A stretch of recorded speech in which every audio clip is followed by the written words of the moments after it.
Hi everybody, welcome to another video of vintage TV and radio stuff, and no, you're not seeing double. I have two of the same type of radio. They're both Panasonic radios from back in the mid-70s. This is the RE-7369 AM/FM solid state radio from Panasonic. And one I got a long time ago. The other one I found recently at a rummage sale, or like an estate sale kind of thing.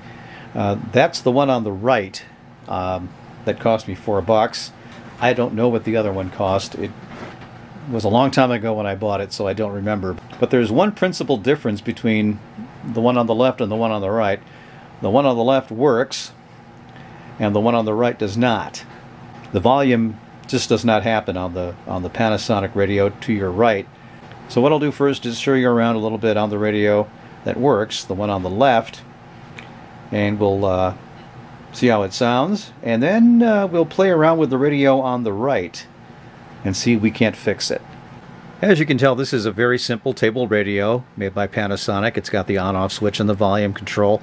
There's a tone control, and then the AM, AFC, and FM selector knob, and then the tuner.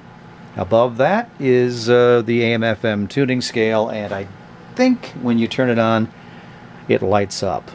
I don't remember for sure. We'll find out when I turn it on. And on the back, you've got the information about the radio, and the number of transistors and diodes and other information. Don't remove the back of this, of course, to prevent electric shock, and there even is a couple terminals for your antennas if you want to plug an external antenna in there. The case is made of wood and some metal in the front, some metal silver accents.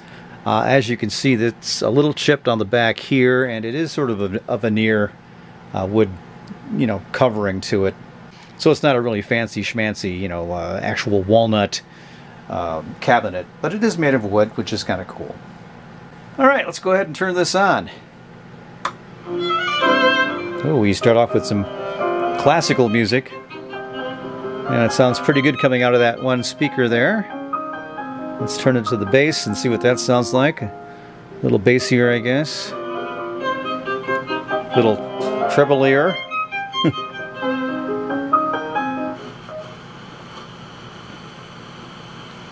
Okay.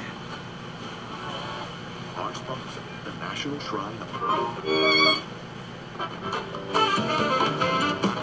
CBS News. We are less than 2 weeks away, meantime, from... Okay, some stations coming in here. Radio, we're 100.1 Jack FM. It works that they tie. Okay, that's on the FM band. If I flip it to AFC, let's see what we get. Maybe we'll get some stations coming in a little bit better, maybe not. That whole weekend.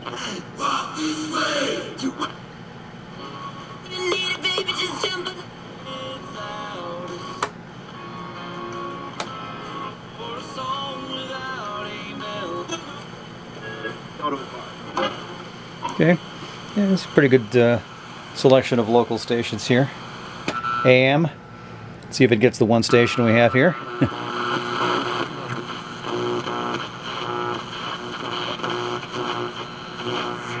Do you think he would have literally walked off and skipped and forfeit an 18-hole playoff to win the U.S. Open, which, by the way, he has never won? All right, pretty good. Nice sound to it. Gets in some stations quite well. And this is the one that works, like I said. The other one does not. I'm going to put that on next, and I'll show you what it does not do, and then we'll see if we can't figure out why. Okay, let's turn it on and see what we get. We get a lot of nothing. The light comes on the tuner, which is good, on the tuning scale here. Everything moves around. Knobs all work. A little scratch here perhaps, as you can tell right there. And if you turn it way, way up, you can hear something. But it's very, very quiet. So I'm going to just try a little contact cleaner on this first, on the volume control, just to see what happens. Okay, I just gave the on-off volume knob a nice liberal spraying of something called QRC electronic cleaner. And I kind of played around with the knob, kind of twisted it back and forth a little bit to loosen stuff up. And here's what we got.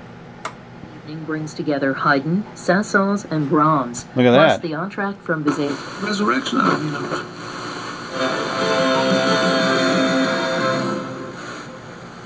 It's amazing how what a little contact cleaner can do, isn't it? That is pretty cool. And just like the other radio, it's pulling in stations, and they sound pretty good. Everything else is pretty good as far as knobs are concerned. USC football was his. Yeah, so I'll be darned. Yeah, but Sounds pretty good.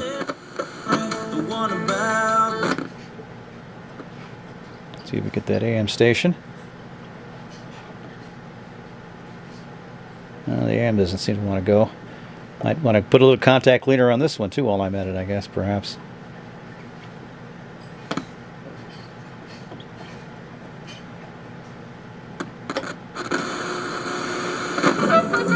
Yeah, that seems to be a little off too, so I think if I just spray that one, we might have a totally functioning unit here.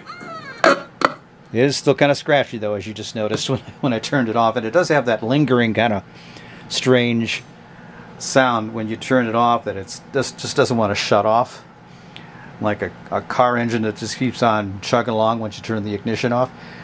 Now, one thing I want to show you though, this one here I bought, like I said, at an estate sale for $4 on clearance. You can see here the wood grain on this radio is a little bit lighter than the other one, and this power cord is really sticky. And in my previous experiences with these things, you can see it's just a little nicer. And I assume if I put maybe some furniture polish on that other radio, it might look nice, but I have a funny feeling this one maybe spent a little time in direct sunlight or in a warm or just hot environment, because this cord is really kind of gross to touch. It's sticky, but in any event, you know, these radios can clean up pretty well with simple contact cleaner, and they sound pretty good. It's the RE-7369 Panasonic AM/FM solid state radio, made in the mid-70s by Panasonic. Obviously, they made lots of them. That's our Vintage TV and Radio Stuff video for today. If you have any comments, leave them below. Like the video, subscribe to the channel, and before we go, I will remove the back of this, and we can take a look inside and see what the innards of this mid-70s Panasonic radio look like. Thanks for watching.